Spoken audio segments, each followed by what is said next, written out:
লিল্লাহি তাকবীর, লিল্লাহি তাকবীর। যশোরের স্মার্ট ছেলেরা, এই যে আমি যাদেরকে দেখতে পাচ্ছি, all are the Gen Z of Jessore. যারা জেন জি, ওরা স্মার্ট, ওরা ইশারা ইঙ্গিতে কাজ করে। এই যে পুরো গদি উল্টায় দিছে, ঠিক কিনা?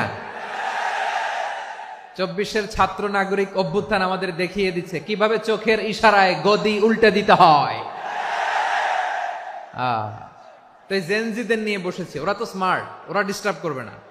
মেহরবানি করে আমার সাথে কানেক্ট করো, 1 to 1, brain to brain, eye to eye contact করো আমার সাথে, তাকাও। কষ্ট হলো আমার দিকে তাকাও, আওয়াজ করা যাবে না, আমার দিকে তাকাও। প্রিয় ভাইয়েরা,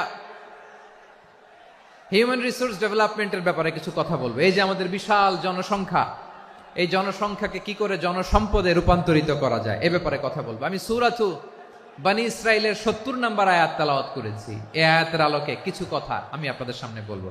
আল্লাহ তাআলা ইরশাদ করছেন, ওয়ালাকাদ কাররামনা বনী আদম ওয়া হামালনাহুম ফিল বাররি ওয়াল বাহরি ওয়া রাযাকনাহুম মিনাত তাইয়্যিবাত ওয়া ফাদ্দালনাহুম আলা কাসীরিম মিম্মান খালাকনা তাফদীলা।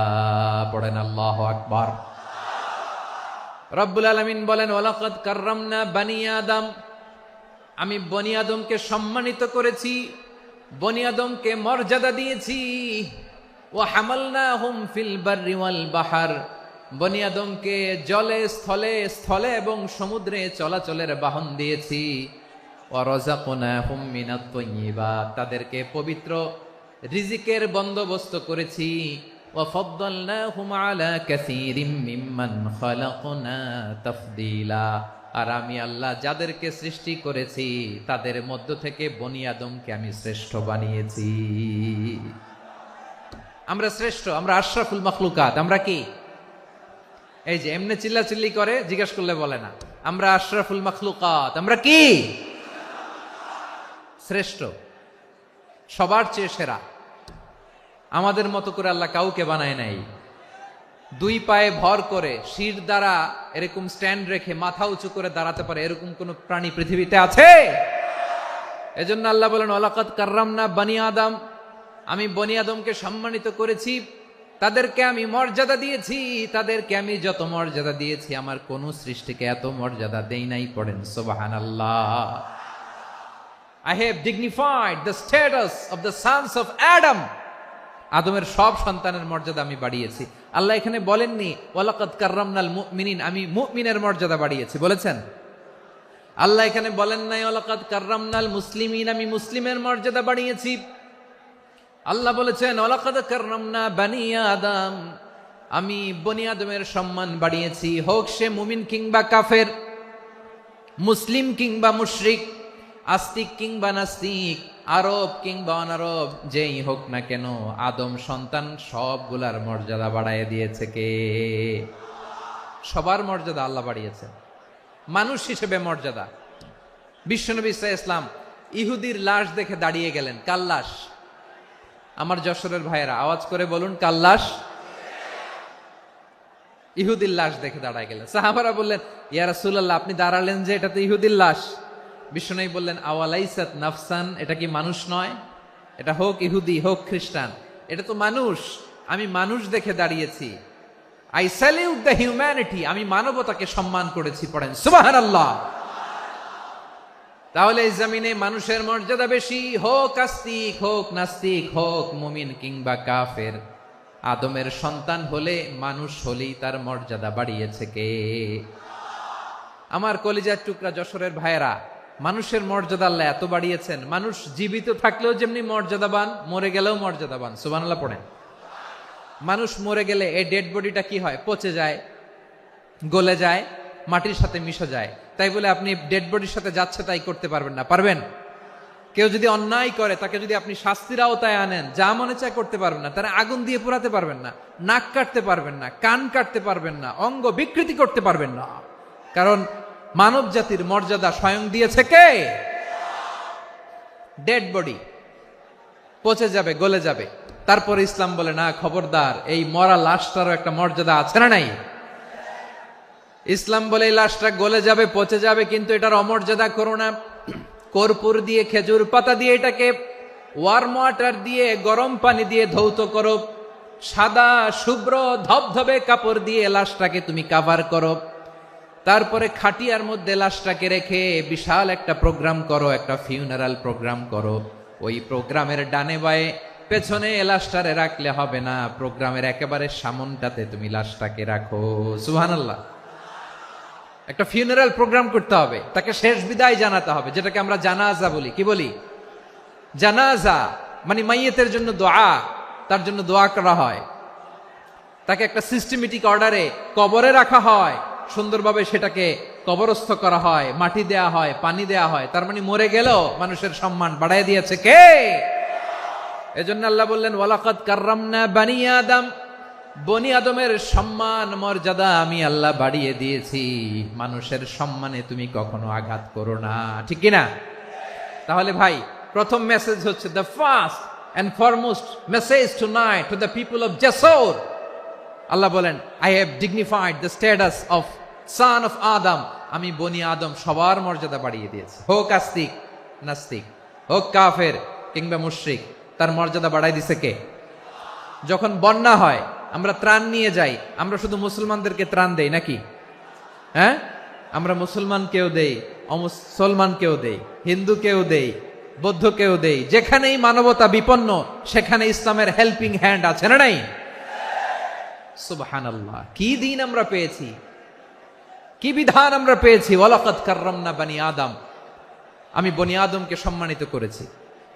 এরপর আল্লাহ বললেন, ওয়া হামালনাহুম ফিল বাররি ওয়াল বাহর, মানুষকে স্থলে এবং সমুদ্রে চলাচলের বাহন আমি দিয়েছি।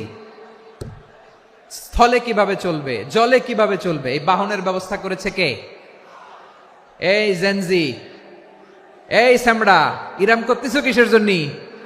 হ্যাঁ, ইরাম করলে চলবি? হ্যাঁ, বস বস বস বস। আওয়াজ করতেছো কেন? দিবা না, কথা বলতে দিবা না আমাকে? তো এইটা বুঝি তোমাদের ভালোবাসার নমুনা? তোমাদের ভালোবাসার কারণে যদি আমি কোথাও দাঁড়াতেই না পারি, কোথাও বসতে না পারি, কোথাও দুটা কথা বলতে না পারি, এই ভালোবাসা দিয়ে কি হবে আমার? বরং ঘামতে ঘামতে ঘর্মাক্ত হব, রক্তাক্ত হব। কিন্তু সেন্ট্রাল থেকে, সেন্ট্রালি যে ইনস্ট্রাকশন আসবে, সেই ইনস্ট্রাকশনের এক চুল আমরা ডানে বায়ে যাব না। এইটা গণজাগরণের জন্য এইটা দরকার, ইসলামী বিপ্লবের জন্য এইটা দরকার। তো আধা ঘন্টা ধরে যদি তোমাদেরকে থামানোই না যায়, এই লস্কর দিয়ে আমি কি করব? আল্লাহর ওয়াস্তে নো নো নো স্লোগান, চুপচাপ একেবারে আমার দিকে তাকাও। আল্লাহ বললেন, ওয়া হামালনাহুম ফিল বাররি ওয়াল বাহর, জলে স্থলে আমি চলাচলের যানবাহনের ব্যবস্থা করেছি। আমরা স্থলে ঘোড়ার উপরে চড়ি, উটের উপরে চড়ি, গাড়ির উপরে চড়ি। এই যে গাড়ির ইঞ্জিন বানাইছি আমরা, এটার মেধা দিয়েছে কে? আবার সাগরের মধ্যে আমরা নৌযান, জলযান, বড় বড় জাহাজ দিয়ে এক মহাদেশ থেকে আরেক মহাদেশ যাই, এক দেশ থেকে মালামালগুলো আরেক দেশে পাঠাই। সাগরের ভেতরে নৌকাগুলোরে ধরে রাখলো কে? ওয়াল ফুলকিল্লাতী তাজরি ফিল বাহরি বিমা ইয়ানফাউন নাস, মানুষের উপকার আছে এরকম সরঞ্জামাদি নিয়ে সাগরের উপরে বিশাল বিশাল জলযানগুলো চলে। এগুলো ডুবে যায় না, কাত হয়ে যায় না, পড়ে যায় না। এগুলোকে স্থিতিস্থাপকতাকে ঠিক করে রাখলো কে? আপনারা জাহাজ দেখেছেন? জাহাজ, হ্যাঁ, বাড়ি চট্টগ্রাম হইলে দেখতে পারতেন। দেখছেন? বিশাল বিশাল জাহাজ, বিশাল জাহাজ মালামাল নিয়ে এক মহাদেশ থেকে আরেক মহাদেশে যায়। গত মাসে আমার জাপান সফর ছিল। এই যে বাংলাদেশে যে গাড়িগুলো চালান, বেশিরভাগ গাড়ি আসে কিন্তু জাপান থেকে। হাজার হাজার গাড়ি একটা জাহাজ বহন করতে পারে, হাজার হাজার গাড়ি। এটার সাগরের মধ্যে ভাসাইলো কে? সবাই বলুন, ভাসালো কে? হাজার হাজার গাড়ি নিয়ে জাপানিজ গাড়িগুলো আমাদের চট্টগ্রামের এয়ারপোর্টের বন্দরে ভিড়ে। যুক্তরাষ্ট্রে আমি দেখেছি বিশাল বিশাল জাহাজ। আপনারা টাইটানিক জাহাজের নাম শুনেছেন? টাইটানিকেরও 8 গুণ 10 গুণ বড়। সুবহানাল্লাহ কইবেন না? টাইটানিক জাহাজের 8 গুণ 10 গুণ বড় একটা জাহাজ আছে, আইকন অফ দ্য সি, আমি দেখে এসেছি। রয়্যাল ক্যারিবিয়ান দেখে এসেছি। সাগরের সামনে জেটিতে যখন দাঁড়ালাম, জাহাজটা যখন যায়, আমার মনে হচ্ছে একটা শহর, গোটা শহর, the entire city is floating on the water. পুরো একটা শহর মনে হয় পানির উপর দিয়ে ভেসে যাচ্ছে। পড়েন সুবহানাল্লাহ। এই যে আইকন অফ দ্য সি, এই ক্রুজ, এই জাহাজটা, এটার ভেতরে স্টেডিয়াম আছে। কিসের ভিতরে স্টেডিয়াম? কথা বুঝে নাই বোধহয়। স্টেডিয়াম কিসের ভিতর? সুইমিং পুল আছে, শপিং মল আছে, রেস্টুরেন্ট আছে, ক্লাব আছে, 3000 4000 রুম বিশিষ্ট, কক্ষ বিশিষ্ট হোটেল আছে। এই সবগুলোর নিয়ে এগুলো চলে সাগরের এই দোলার মধ্যে, জলোচ্ছ্বাসের মধ্যে, এই সাগরের ভেতরে এই জাহাজগুলোর ভাষায় রাখছে কে? সূরাতুর রহমানে আল্লাহ তাআলা বললেন, ওয়ালাহুল জাওয়ারিল মুনশাআতু ফিল বাহরি কাল আ'লাম ফাবিআইয়ি আলা, সবাই পড়েন, ফাবিআইয়ি আলাই রাব্বিকুমা তুকাযযিবান। পাহাড় সম বড় বড় জাহাজগুলো মাল বোঝাই করে সাগরের মধ্যে ভেসে বেড়ায়। এগুলো দিয়ে মালামাল বহন করা যায়, মানুষরা এক দেশ থেকে আরেক দেশে যায়। এই জাহাজগুলোর সাগরের ভেতরে ভাসায় রাখলো কে? এই আয়াতের ভেতরে আল্লাহ তাআলা সূরাতু বনী ইসরাঈলের এই চমৎকার আয়াতের ভেতরে আল্লাহ তাআলা বেসিক্যালি মানব জাতির প্রতি তার 4টি স্পেশাল অনুগ্রহের কথা বলেছেন। কয়টি?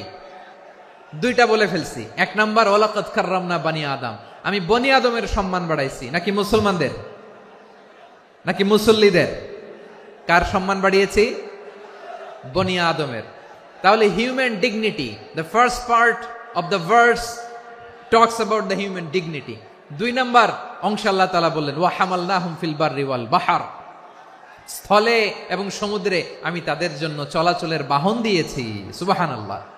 তার মানে smooth movement on land and sea, জলে এবং স্থলে যাতে আমরা স্মুথলি মুভ করতে পারি আল্লাহ তাআলা দিয়েছেন।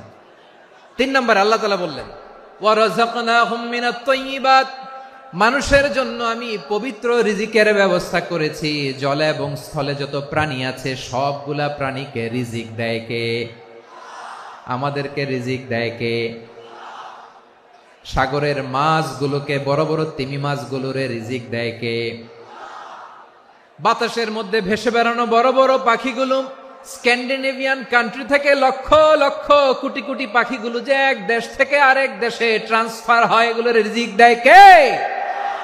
রব্বুল আলামিন বলেন, ওয়ামা মিন দাব্বাতিন ফিল আরদি ইল্লা আলাল্লাহি রিজকুহা ওয়া ইয়ালামু মুস্তাকাররাহা ওয়া মুস্তাওদাআহা কুল্লুম ফি কিতাবিম মুবিন। আল্লাহু আকবার। রব্বুল আলামিন বলেন, ভূপৃষ্ঠে বিচরণশীল যত প্রাণী আছে সব প্রাণীগুলোকে আমি আল্লাহ আমার নিজের কুদরতে রিজিকের বন্দোবস্ত করি। এই প্রাণীগুলো কোথায় থাকে, কোথায় যায়, সব জায়গায় আমি রিজিক পৌঁছে দেই। রিজিক কেউ দিতে পারে না, রিজিকের মালিক কে? রিজিকের মালিক তিনি আল্লাহ। এজন্য আল্লাহ তাআলা বললেন, ওয়া রাযাকনাহুম মিনাত তাইয়্যিবাত। এরপরে আল্লাহ বললেন, ওয়া ফাদ্দালনাহুম আলা কাসীরিম মিম্মান খালাকনা তাফদীলা। আমি যত প্রাণী সৃষ্টি করেছি সকল প্রাণীর মধ্যে মানুষের মর্যাদা, শ্রেষ্ঠত্ব আমি দিয়েছি। সুবহানাল্লাহ পড়েন। তাহলে 1 নম্বরে আল্লাহ বললেন, আমি বনী আদমের মর্যাদা বাড়ালাম। এরপরে বললেন, স্থলে এবং সমুদ্রে চলাচলের জন্য যানবাহন দিলাম। 3 নম্বরে আল্লাহ বললেন, পবিত্র রিজিকের ব্যবস্থা করে দিলাম। এরপরে আল্লাহ বললেন, যত প্রাণী আছে, সৃষ্টি আছে, সবগুলার উপরে আমি মানুষকে শ্রেষ্ঠত্ব দিলাম। সুবহানাল্লাহ। তাহলে সবচেয়ে বেশি শ্রেষ্ঠত্ব মানুষের। কার? মানুষের। শুধু তাই নয় প্রিয় ভাইরা, আকাশ এবং জমিনে যা কিছু আছে সবকিছু মানুষের জন্য, মানুষের কল্যাণে, মানুষের প্রয়োজনে, মানুষের বশীভূত করে সৃষ্টি করেছেন কে? রব্বুল আলামিন বলেন, হুয়াল্লাযী খালাকা লাকুম মা ফিল আরদি জামিআ। এই জমিনের মধ্যে যা কিছু আমি আল্লাহ সৃষ্টি করেছি সব কিছু আমি মানুষের জন্য সৃষ্টি করেছি। পড়েন সুবহানাল্লাহ। হুয়াল্লাযী খালাকা লাকুম মা ফিল আরদি জামিআ, যা আছে সব আমাদের জন্য, সব আমাদেরকে সার্ভিস দেওয়ার জন্য, আমাদের উপকারের জন্য, আমাদের কল্যাণের জন্য। আওয়াজ করে সবাই পড়ুন আল্লাহু আকবার। অন্য আয়াতে আল্লাহ বললেন, ওয়াসাখখারা লাকুম মা ফি